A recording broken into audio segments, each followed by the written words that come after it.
Welcome to Documentary First, an inside look at a first-time filmmaker's journey. I am your host, Josh Lindsay from the Movie Proposal Podcast. And with us is our first-time filmmaker, Christian Taylor. Hello there. Happy to be here. Hello, Christian Taylor, wearing your Girl Who Wore Freedom t-shirt. Yes, you can get that on thegirlwhowofreedom.com/shop. All right. And also with us is the guy we could not do this without, Jason Rugg. Hey there. Man, you look clean shaven. Yeah, I got a beard trimmer, and I thought that the 3 setting was well, I thought it was, it leaves a little bit. Turns out it was an M for no more beard.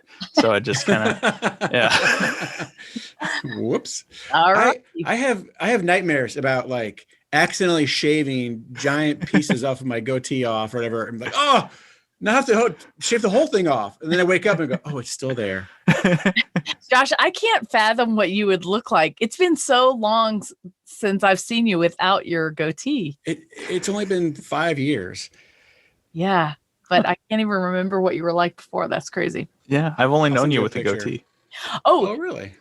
Speaking of which, Jason, Josh found, and we're going to have to put this up on our website or something on social media. Josh found a picture of me, him, and Hunter in front of a microphone doing some sort of radio thing. And it was like what did we decide it was? Like 2002 or something like that? I don't know about the year, but definitely I think it came with an age for Hunter. Like, wasn't he 10? Preteen or something? Yeah, 10 or 11. So, and that was, Josh texted it to me in like our very first podcast experience, and I was like, oh my gosh, that's so funny. No goatee then. So. No goatee then. That's true. I'll have to go back and remember what you look like.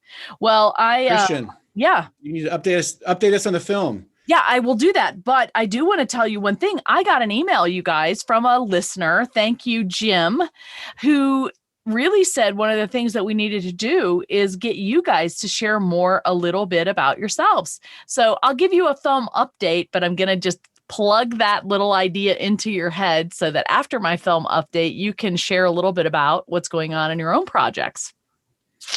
Sound good?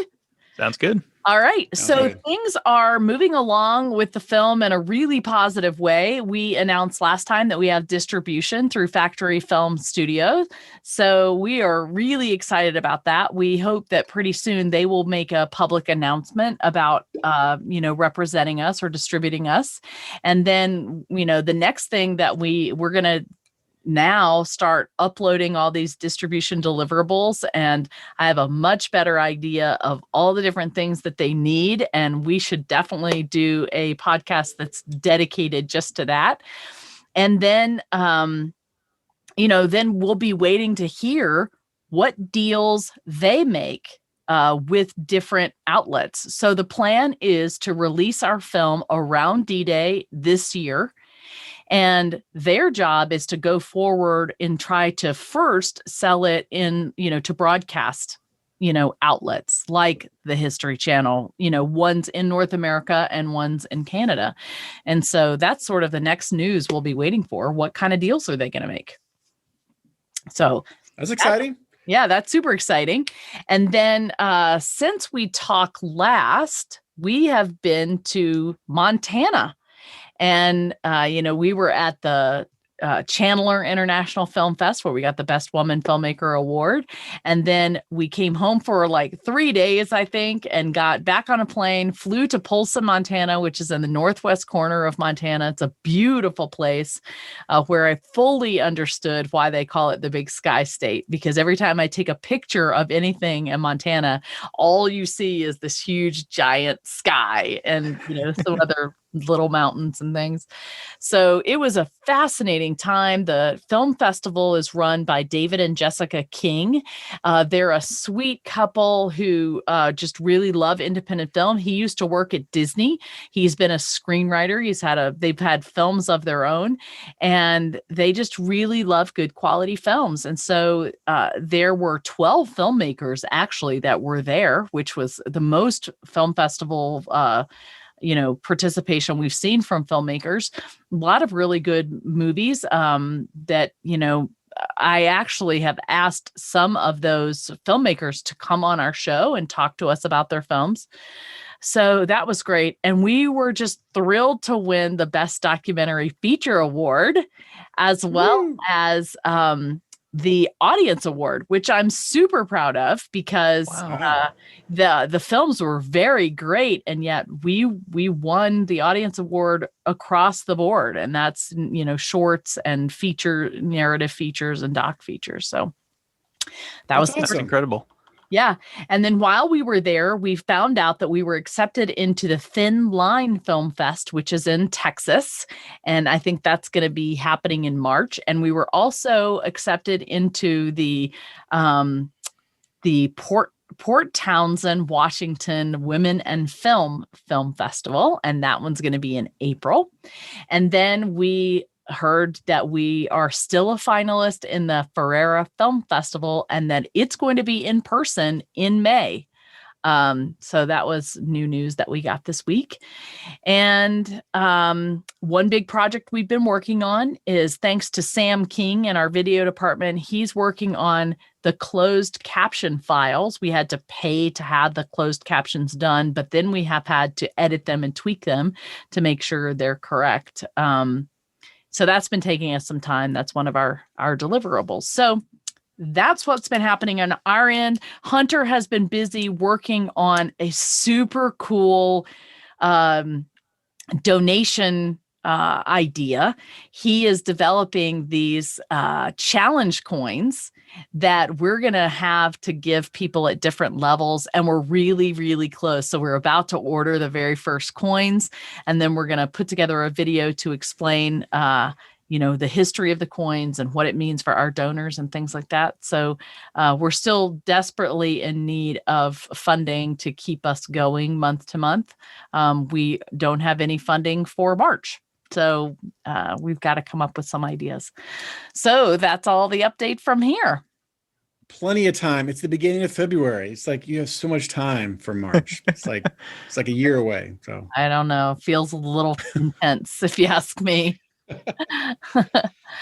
So anyway, that's what's happening with me. Josh, what's been happening on the Movie Proposal podcast? What do you have? What did you do last week, or what do you have coming up this week?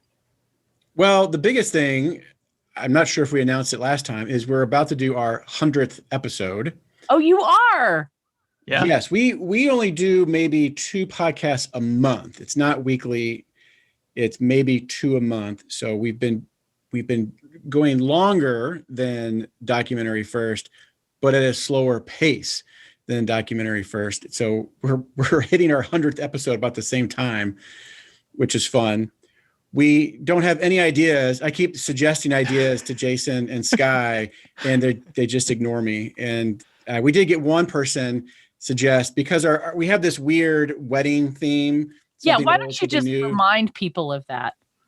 Well, so it's a segment. Every episode you listen to, there's basically 4 segments: something old, something new, something borrowed, something blue. If you're not familiar with that, that's a wedding thing where I think the bride wears something old, something new, something borrowed, something blue. That's correct. Sky was at a wedding the week before we discussed this podcast, and he's like, let's do this. I'm like, sure, why not? And it stuck. But it's actually a great format. So we talk about an old movie, a new movie. We usually bring in a person or an article that we, quote, borrow related to the something new. And then something blue, which is not blue the color, but blue our minds, or blue chunks, something we saw recently that we recommend you watch or recommend you stay away from. It's been a lot of fun for me anyway. I love to talk about movies, and ever since college, all my movie talking buddies now are scattered to the wind, and I really don't have anyone to do that with. Sky and Jason have been phenomenal movie discussion partners, and apparently a few people like to listen to us rant about it, which has been fun. Yeah, it's been super fun. It was especially eye-opening when I went to Washington, D.C. last fall, and they heard that I was there, but I knew you, and they really wanted to talk to you because they were fans of the Movie Proposal. So that was super exciting. So tell me what last episode covered, if you will. This is when we go to Jason. What did we do last time? Wonder Woman. I can't hear you for some reason, Jason, but I don't know. Can you hear Jason, Christian? Nope. Okay. Well, we did Wonder Woman 1984, which none of us liked. So it was a lot of fun to talk about and is that the old tear one? apart. So you talked about the new Wonder Woman. Then you talked about the old Wonder Woman. No. Wonder Woman 84. That's what it's called. Oh, that's the new one? Yeah, because it's the sequel. And Wonder Woman, WW, and often they'll come up with like, little acronyms, if you will, like T2 for Terminator 2. Right. Wonder Woman 2 would be WW2. So it would look like World War II, which wouldn't make any sense, right? And they decided to make this film in 1984. So it's WW84. Anyway, but it's the sequel to the first Wonder Woman. So it just came out a month or two ago. Okay. And so what was your old one? Sky said Superman 2. Oh, I said Terms of Endearment. So you both could come with an old movie that's not the same. Oh yeah, everyone more or less comes with their own opinions and movies they want to talk about and share that. And we just do a lot of reminiscing, a lot of sharing fond memories of films or bashing films. But also I think what I appreciate about this isn't just a critique of films, why it was good, why it was bad.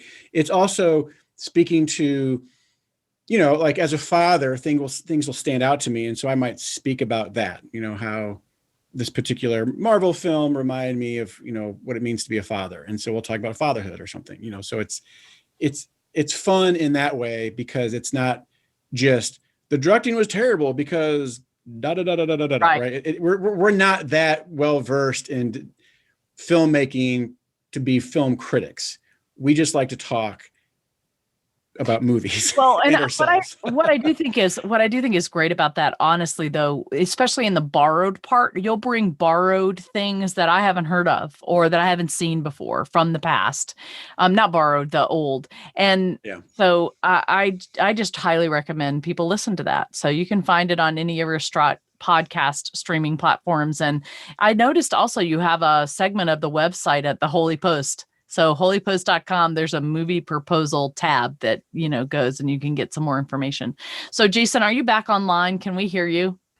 Can you? Yes. Am I here? Yes. Hey, okay. I just had to reset my mic. I don't know why. I was unmuted, but you couldn't hear me. Welcome back. So you've got some projects in the pipeline we've talked about before, and our audience would really like to hear a little bit more about what's going on with you creatively. Yeah. So we've got a couple different things that we're working on, and right now we've decided to try to apply to get into the Warner Brothers television screenwriting fellowship, I think is what it's called. I don't know. It's got a whole long name, and they recently changed it, and I don't remember exactly what it is. So we're working on spec scripts, which a spec script is a fascinating little term because it means a different thing if it's made for a movie and it means a different thing if it's made for a TV show. So we're writing a spec script for a television show, which is you take an existing show and you write an episode of it as if you were on that show. You were working on that show. You write an episode of it. So we're going to write an episode of Ted Lasso is what we've decided to do. So we've been working on outline and we've been watching all the episodes and making notes about, okay, so this is what we know about this character. That's what we know about that character. I have a whole huge long note about just different things that are just little mentions here and there, and you're trying to build a mythology of a character and try to weave those in. So that's what we've been working on this last month a lot.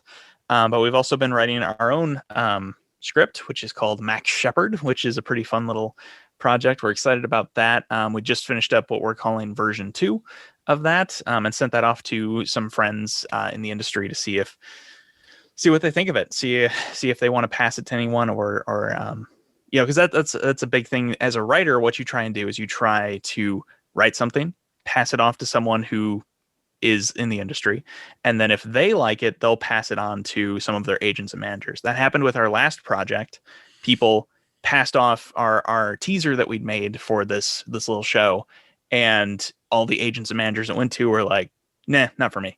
Which is like, yeah, that's fine. That's part of the process, is just getting in front of people and them rejecting you. That's just a huge part of it. So that's where we are right now. It's sort of the same. Christian has no idea what you're talking about. Sort of the story of my life, actually. Yeah. Well, Jason, we're going to continue to follow your adventures. When do you submit your thing to that program, that fellowship? We've got until I think it's June. We've got quite a ways, and we're actually going to try and write 2 scripts. So this is the first one we're trying to write, and we're trying to decide what the second one is going to be. So cool. Yeah, well, we'll keep following that progress. That's awesome. All right. You guys, we have something exciting today. We have a guest. We haven't even talked about that yet, but she's been hiding off camera, and I'm going to let you introduce her, Josh. I want to make sure. There she is. Michèle Phoenix, welcome to Documentary First. The reason Michèle is here is she is the translator for The Girl Who Wore Freedom. Quickly, what I think makes her qualified to be a translator is that she was born and raised in France, but she has citizenship in 3 different countries, which we learned is a thing. So congratulations on that. And I guess you work, I don't know if it's full-time, but you work in missions, which is pretty cool. And you are an author. So welcome to the podcast, Michèle. Thank you. I'm so happy to be here. Yeah, we're thrilled to have you. We really haven't investigated much this translation piece of The Girl Who Wore Freedom, and it's a super complicated little piece. So, I feel like we do need to unpack it and how we got, how you got involved and what it entails. So people that have been involved know that we're a dual language project, and that's complicated things a lot. But it really began when I went in 2017 to France, and I had not thought through the translation process at all until I was trying to talk with a French person on camera and realized that this process is not as easy as I thought, and I really knew I needed to make a decision. There were some of them that spoke English. Should I have them speak in English? Should I have them speak in French? Do we have them say something and someone translate on camera? Like, how does this work? And so I did record some initial footage, and in the footage we have usually Flo Boucherie or Michelle Coupé, who are co-producers. We had them translating whatever was being said, and I would just ask the questions. Well, that doesn't make for such great TV. And one day I received a message in the mail which said, I am a follower of the Holy Post, and I've, familiar with your documentary. If I can ever help, let me know. And that was you, right? It was. And I was just thinking, if you have, an article or a document that you need translated, just, shoot me a PDF and I'll take care of that. And so what happened? What is the rest of the story? That email, and then what happened? Well, it turns out that we live about 10 minutes down the road from each other. So that made things a lot easier from there. I was, as you said, listening to the Holy Post a lot. I'm a devoted fan, and hearing you talking about this World War II project. And I was born and raised in France. In fact, the school that I attended when I was little, they had a special program going. It was actually a Red Cross rehab center for children with some kind of physical ailments. And they had asked children from the village to join them. And that school was housed in an old manor house that the Nazis had taken over in World War II and transformed into a baby factory, transformed it to something they call Lebensborn, a spring of life. So they would bring women who had been impregnated voluntarily in this case. In the rest of Europe, it was not this way, but it was SS soldiers who were trying to propagate the race. And they would bring the women to this beautiful manor that was now a Red Cross center. It had been a chocolatier's estate before the war. And these babies would be born and then farmed out to high-ranking Third Reich families around France and around Europe. And as I was growing up in this situation, in this town that had been occupied by the German forces for several years, I never knew the story of what had happened in this manor house. And it was only when I was researching, I think, my second novel that actually is the story of the Spring of Life, that I discovered all of this history that nobody in town ever spoke of, even though many of them had been alive at the time for obvious reasons. So you start talking about a World War II project, and that kind of gets my interest piqued, especially because after leaving France, going to college in the States, I moved back to Germany and taught for 20 years in Germany. So I had a foot in each of these countries that are represented in a big way in the part of the war that The Girl Who Wore Freedom covers. So I wrote you, you said, well, why don't you come over to my house? So I came over to your house and you started showing me this footage that you had done, I think on an iPhone. Was it just kind of simpler footage? Yeah, we had some on an iPhone and we had shot some on a Canon 5. And it was really just to see if these characters were compelling. Were they comfortable on camera? I was never really intending to use any of it, but So I'm watching this and I'm hearing you asking the question of the French person, and then somebody translates it into French for you. And then the French person in a very French way gives you this long-winded, beautiful answer. And I'm imagining your face, because at that time you didn't speak as much French as you do now. Your face probably looking very blank and pleasant, but not giving them immediate feedback for the details that they were giving you. And then when they were done speaking, 10 minutes of translation, and then you could ask your next question. So as we sat there and looked at your laptop that day, I wondered out loud if it would be possible to have a simultaneous system set up so that one person who speaks both languages can simultaneously translate your question, then flip and translate the French response into English into your ear, and then go back and forth that way. And you put it to your team, and they created a system that would work. Well, yeah, what I think I did first was say, oh my gosh, you're completely right about that. And one of the ways you convinced me was you explained to me that an interviewee will, in a sense, bond with the people that they're speaking with. And and so what I was noticing is that when a French person was speaking with a French person there and they were having eye contact, that interaction, really the interesting facial expressions and the interesting stuff was going on between the French person and not so much with me. Right. And so you began saying, would it be possible for, to do what they do at the UN and have somebody simultaneously translating in your ear from an undisclosed location, from a hidden location, so the interviewee only bonds with you? And I was like, oh my gosh, you're right. You're coming with us to Normandy. Well, it's not only that. It's also that if they're telling you a story of this traumatic event that they witnessed and you're not understanding them, you're smiling pleasantly at them, but you're not encouraging them to really relive it because you're not giving them that facial feedback of, oh, I'm with you, I'm feeling you, I'm compassionate. So, so you said, can you go to France? And I said, well, let me look at my calendar. And sure enough, I had 2.5 weeks free that I could take off and go on the trip of a lifetime. Yeah. Well, the other thing that I think was fascinating that I learned over the course of time, I then went to research what kind of equipment we would need to make this possible. And it was way too expensive, like out of our range as an independent film production. And so we began thinking outside of the box of how could we do this with you? And do it in an inexpensive fashion. And I give all the credit to Terry, John, and Corey Lillard and Jason Hoban, who all kind of worked together to figure this out. And I think we came up with a system that maybe cost $30. And it was these tiny little earpieces that were wireless. And we used a microphone that was wireless. And we used a wireless mic little I don't know, what are they called? It's like a transmission. Do you know, Jason, what I'm talking about? Just a transmitter? Yeah, a transmitter. That's it. A transmitter. You make it sound so easy, Jason.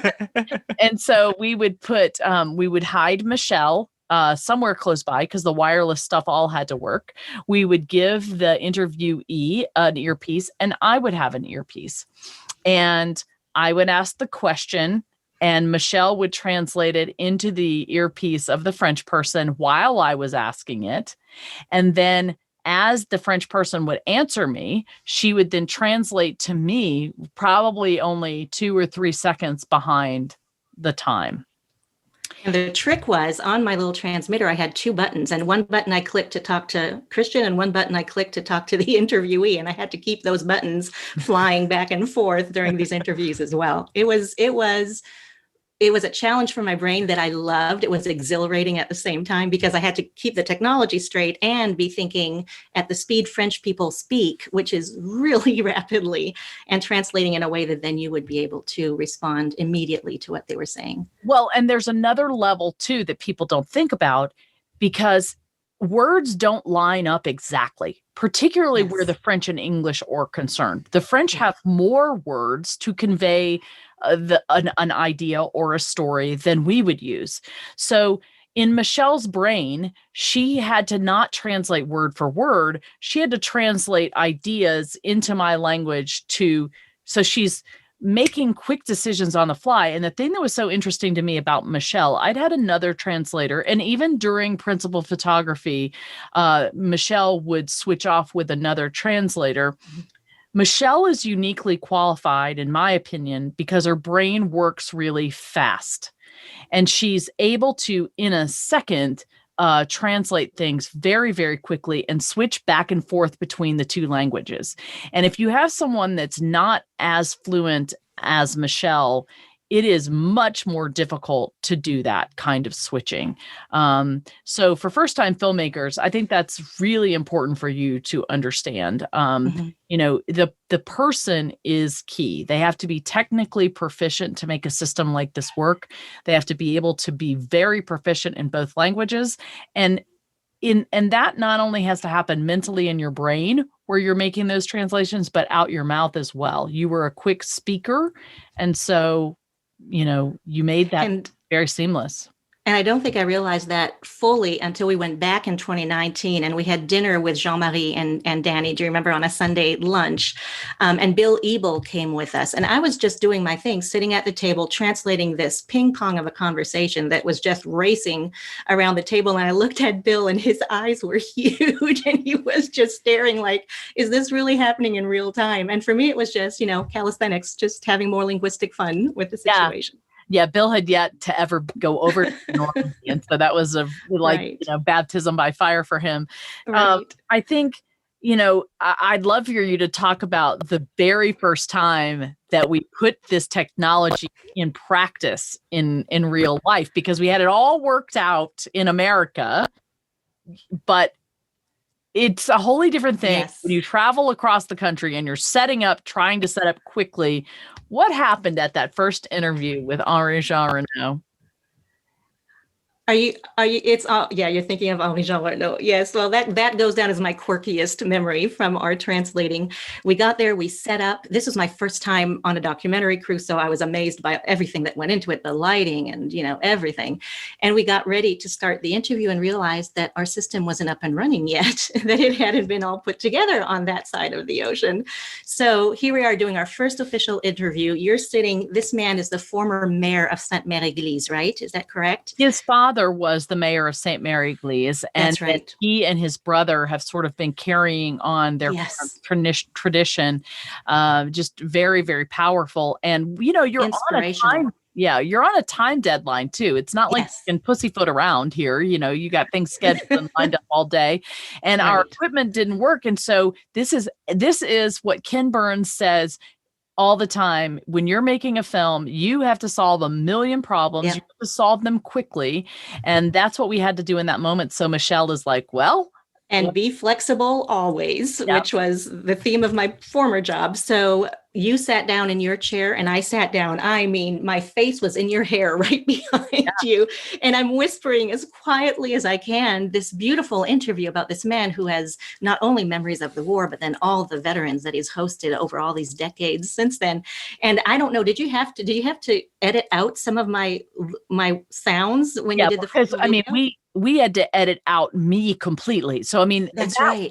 That worked. Now, and retrospectively, the most important thing is that you were hidden and they weren't connecting with you and they weren't hearing you because you weren't engaging with me. It only worked for Henri-Jean because he spoke English. Yes.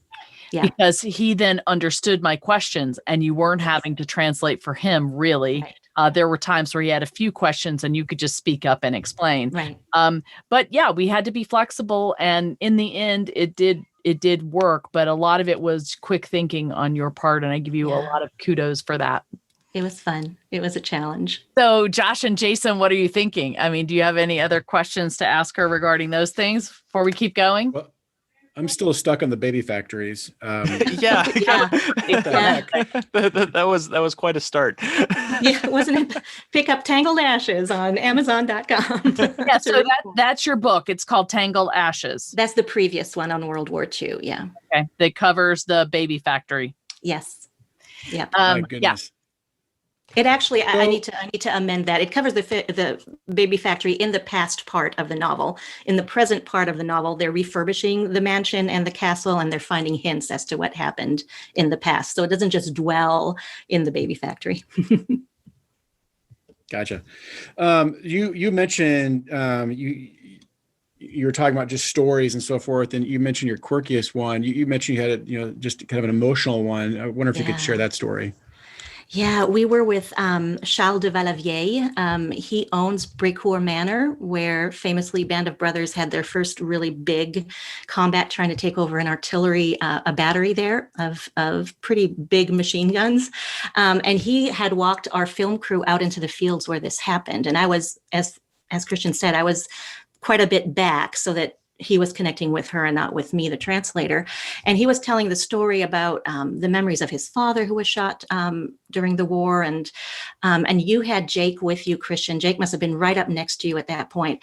And at one point, Charles starts talking about a young German soldier that the family had connected to a little bit because he was more scared and they caught him crying sometimes. I think he was maybe 17 years old, as I remember. And he's talking about the soldier. And I'm translating and just trying to remain intellectual about this. And then I hear you say something about Jake is in tears.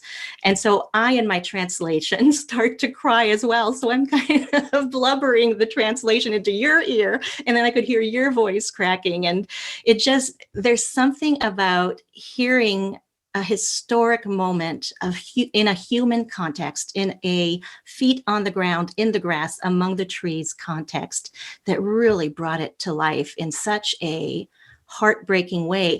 And I love that this first moment of real emotion for me was about the German young man, about the 17-year-old man who was forced into the army, probably was combating in lands that were not familiar to him, that were not home to him, that probably just wanted to leave. And he was caught up in this battle that took so many lives. Well, I think that's why it's so beautiful for me that they bring the Germans back every year for D-Day as well as the other nations. Yeah, and that was so tragic because he was killed. He was, yeah.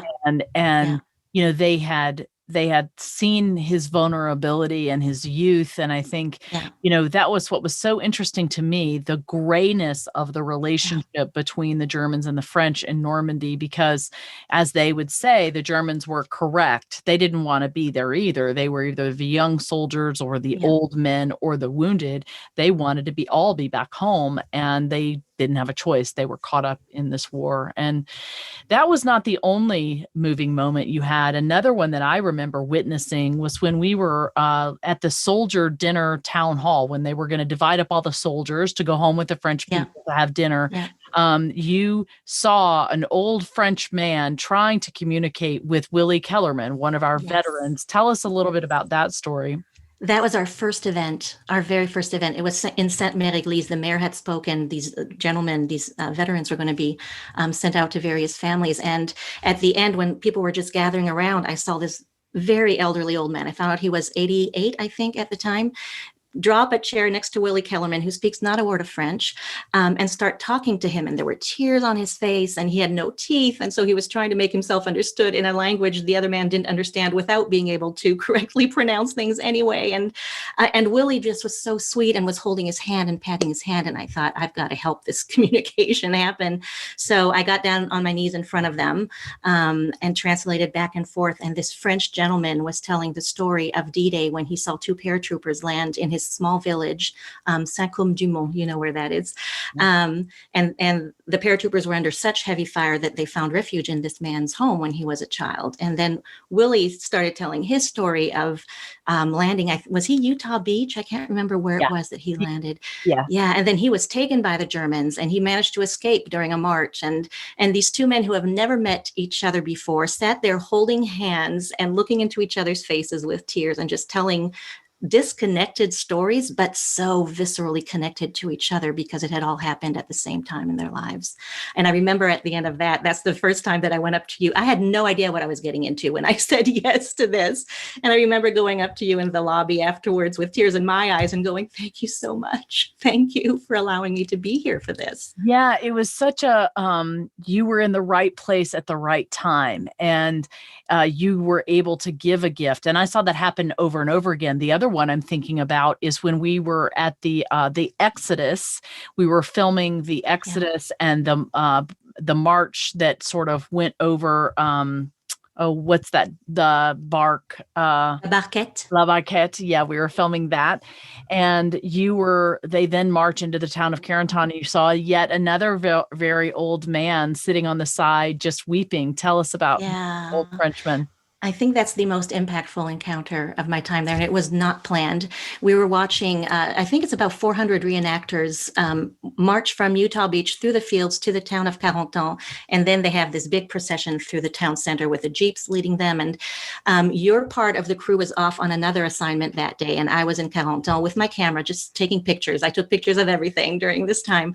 And I was waiting for them to march up the street. And I looked down, and somebody had pulled up a folding chair and helped this 93-year-old gentleman into the chair.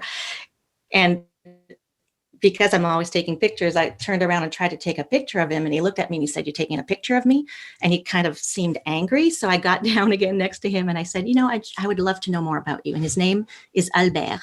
And as these French and German and Dutch and all nationalities men dressed as American soldiers are marching up the street in front of him, he is weeping. I have video of it actually, and his hands are shaking, and he's telling me his life story of when he remembers being liberated and of what life was like during the occupation, of carrying bags of grain on his shoulders that weighed as much as he did because the Germans told him that he had to get them from point A to point B for no apparent reason, just to make this young, I think he was in his early teens or late teens at the time of the war. So again, this unscripted, unplanned thing to get to kneel at the feet of this man who passed away now 3 months ago, I'm sad to say, and to hear his story. And just, there's something with him and with the veterans, there's something about looking into their faces while they're uttering these sentences that are unthinkable to those of us who are living today in America.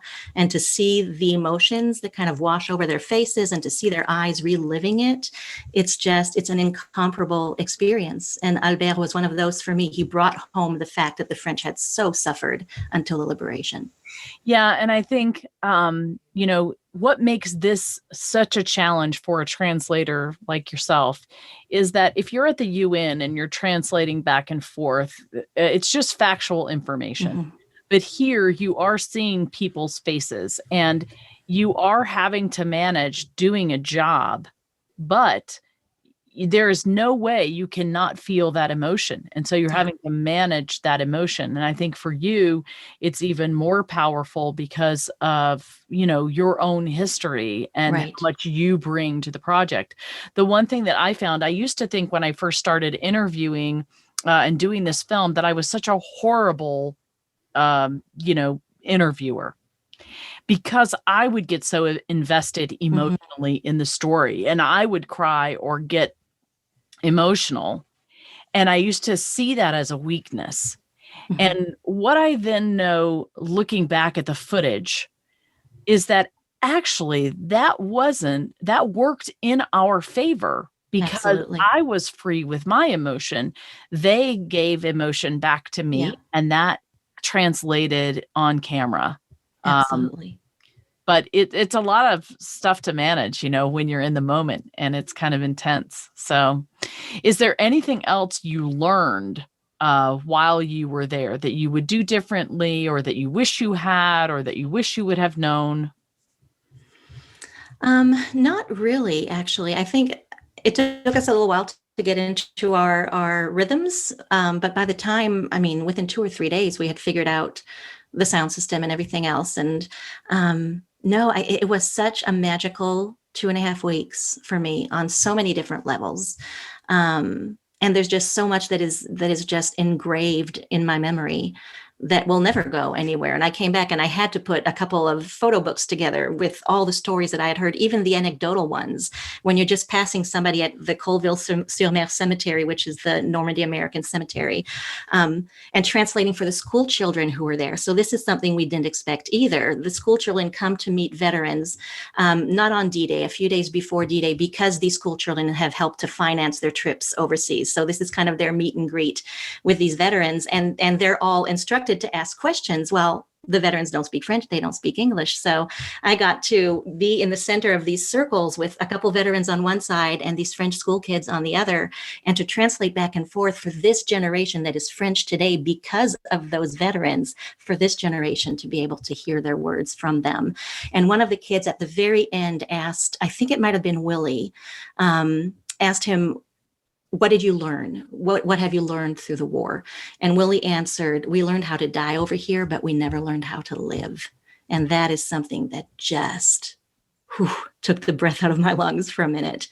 And the other memorable one at Colville for me, the other memorable moment was seeing a bunch of active duty soldiers that were sitting on a wall, young women and men who were visiting that day. And I went up to them, and I'm very bold in Normandy. I'm not usually this bold, but it feels like I have this moment. So I went up to them and I asked them, what does it feel like for you to be watching these veterans and these French children gathering together? And I think it's the woman in the group who said, it's telling these men who really saved the world, it's telling them that we've got the watch. We've got the watch. And again, those are the words that anchor deep. Yeah, it certainly was powerful. And I think, like you said, you came back and you made this a precious book for me that I will always cherish, just of the pictures and the stories. But then you went further than that. There were some things that inspired you. Why don't you tell us what else happened after you got back? So I was working on book number 5 before the invitation came to go to Normandy. I knew I wanted it to be World War II again because I love that era. I had part of the modern day. It's always split time novels that I write. So there's a modern day component and a historical component. And I really didn't know where the historical piece was going to go or where it was going to start. And in the fields outside, in the marshlands outside the town of Carentan one day, I came across a gentleman by the name of Tom Rice, who is also in the documentary, who jumped out of a plane on D-Day and landed in those fields. And I wanted to write something about somebody like Tom. And so as I met all of these veterans, and again, as I got to look into their faces, one of the ones that is most impactful to me is Russell Moulaison. He's got a good French name. And there's just something about his face. I wanted to do honor, not only to the courage of these young men, boys, some of them at the time, but also to the conflict, the internal conflict that many of them lived with in the years following the war, after they came back to the States. So that World War II piece of the novel came out of looking into those faces and hearing some of their stories and wanting to honor the complexity of surviving fighting in a war like World War II. And so that the modern day story connects with this veteran's daughter, who is now 70-something years old, who never saw her father after he returned from overseas, who needs to know what happened that changed the course of his history and her history as well. So from there, the World War II piece just kind of flowed out of me when we got home. And what's the name of that book? It's called Fragments of Light. It's everywhere you buy books, your bookstores, your libraries, online. And I love the book because it's connected to so many real people that I was able to meet because of the Girl Who Wore Freedom. Yeah. So guys, you've been listening to the story. Do you have any questions in terms of the actual translation piece, or just questions for what her experiences were like? You asked all the questions I had, actually. So, well done. Yeah, Christian's really good at that. Yeah. You'd think she was an interviewer or something, wouldn't you? I literally have a list of questions as we're going down. Oh, cross that off. Oh, cross that off. So, no, it's been great. And I think for me anyway, I'll just say this. I appreciate having you on here, Michèle, because you would think having a translator would be a much more simple, just a technical thing. You just got to check off the list. Mm-hmm. I didn't realize how involved it was, and what a neat story for you and what you've gotten from it. So yeah, so glad you could be on here. Yeah, it was incredible. Yeah. And another interesting thing that came out of it, I asked Michèle to write a few things. I asked her if she could take we've used some of the pieces, we've used some of her photos sort of on our website and in our blog. She's written for us, so you can find some of those things there. And once she did write one of the blogs, I really felt like we could turn it into a video. And so we've now done that. We've turned this into a video. It's called Grueling Glory, the March to Carentan. And we have turned it into a short. And so my hope is the next thing that we will enter into film festivals is this little short. It features Tom Rice, right? Who I met in those fields and who became the military advisor for the novel in the weeks and months that followed. Yeah. It was amazing. Can I tell you my favorite translating episode moment just before we go? I know that we're out of time. If anybody has seen the documentary, you've met Jean-Marie, and his wife, Danny, is kind of the figurehead of the documentary. And we were translating in their home one afternoon, and I was off in the kitchen, and you were translating in the dining room or the living room. And Jean-Marie was preparing lunch for everybody that day for whenever we were finished translating. So I'm doing the usual clicking back and forth and translating. And every 3 seconds, Jean-Marie is in the kitchen with me, keeping his eye on the food. I've got a little plate of nuts in front of me. I've got some good hard French cider in front of me. I've got some red wine that turns up in front of me. I was the most well-fed person by the time we were finished with that interview. But it was his, honoring the guest, and he would giggle, and he's one of the many people who are so unique and so endearing that to meet them, even through the screen of your TVs or a big screen in a theater, you just can't forget them afterwards. Yeah, I would love to do a whole documentary just on Jean-Marie. I mean, he's such an unsung hero in our film. He carries such a, light and the funny and a touching memory about the colonel that he lost. Yes. But he was inspired by the very first paratrooper that he met. Right. He met him, and that paratroop gave him gum. He went home and said he was going to become a paratrooper, and his mother laughed it off, but he became a paratrooper, and then his son became a paratrooper. And you realize just one interaction and a piece of gum changed the course of the family's life. And then beyond that, he then went in to work for, the Secret Service of France, which we won't go into. Which we're not supposed to talk about. Not to talk about that very much. But yeah, I mean, that interaction when he was 7 changed the course of his life. It did. And so I'd love to do a story about that sometime. But thank you for coming on with us. Where can people find your books? Do you have a website? I have a website, MichèlePhoenix.com, Michèle with one L, E-L-E, Phoenix.com. But the book is available anywhere, even in your local library. It should be there. It got a starred review with the Library Journal, so most libraries probably picked it up, and online. Yeah. And you guys can read her blogs on our website under the blog tab. And there's, several videos that she's helped us with under our video section on YouTube. So check those out. And we certainly enjoyed having you today. Thank you for teaching us. It was so much fun. Translation. And thank you. Thank you for giving me stories to tell by inviting me on the project. You are so welcome. It's been our pleasure. We've loved having you a part of it. So thank you so much for coming. All right, Josh. Well, I think that's all the time we have today. Why don't you take us out of here?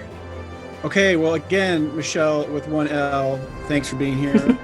And thanks to you for listening. Pleasure. The Documentary First, where we believe everyone has a story to tell, and you could be the one to tell it. Yes, you can. Bye, everybody.